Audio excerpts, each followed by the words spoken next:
Welcome to an episode of my series about GNU/Linux and USB. In my previous videos I already showed you how we can convert this Raspberry Pi Pico to an HID device by using tinyUSB, and how to access the USB device from a host from user space by using the HID raw API. So now it's time to leave the user space and head into kernel space, and in today's video I will show you how we can write the Hello World HID device driver for our tinyUSB device running on this Raspberry Pi Pico. So let's go. I will develop this on my Raspberry Pi here, but of course you can also implement this on any other PC. Nevertheless, if it's x86 or ARM architecture, it should work on any GNU Linux system with USB support. Okay, so first let's take a look at the connected USB devices, and you can see this device here with the vendor ID Coffee and the product ID 4004 is our tinyUSB device, our tinyUSB HID device. And for this device we want to write the driver. The cool thing about USB is every device is or can be identified over its unique combination of a product and a vendor ID. So all these combinations are unique for one type of device. And this is what we need in the driver to recognize it. Okay, so let me navigate into my programming folder and let's create a folder I will call tinyUSB, HID tinyUSB. And in here I want to implement my driver. So the name of the driver should be also HID tinyUSB.c. and in this file I will implement my driver.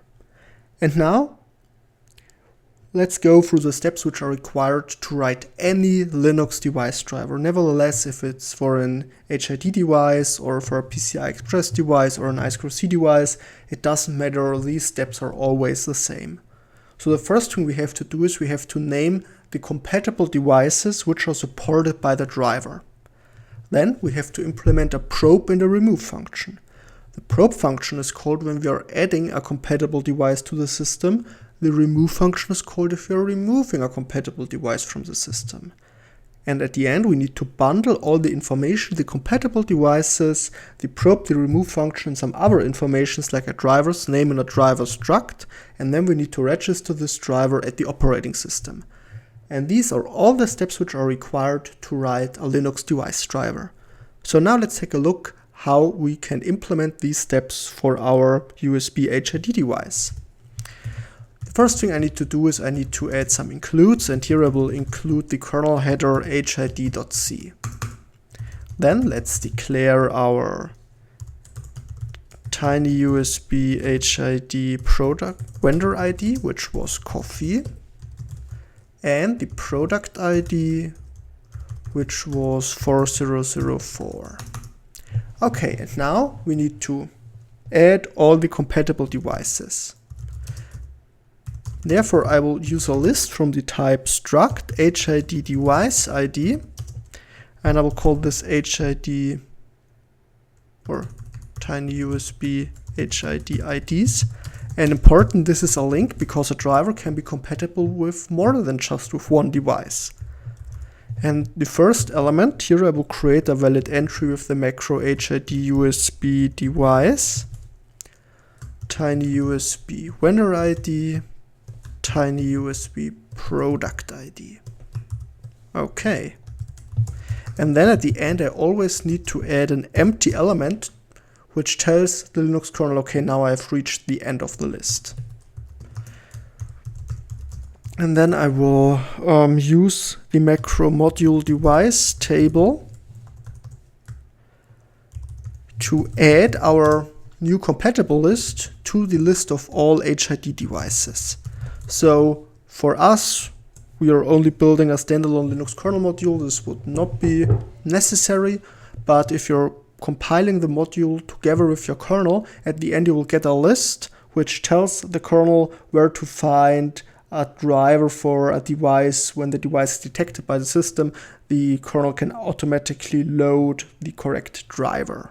And that's what this macro is for. Okay, so the first step is complete. We have declared all the compatible devices. Next step is to add a probe and a remove function. So let's start with the probe function, which I will call tinyUSB HID probe. The probe function has two arguments. The first one is from the type HID device, and I will call it hdef. And the second argument is a pointer from the type HID device ID. I will call it IDs. And this pointer points to the compatible device in this compatible device table. So in our case, we just have one compatible device, so this pointer will always point to this entry here. But if we would have multiple devices, the pointer will point to the corresponding compatible device for which the probe function was called.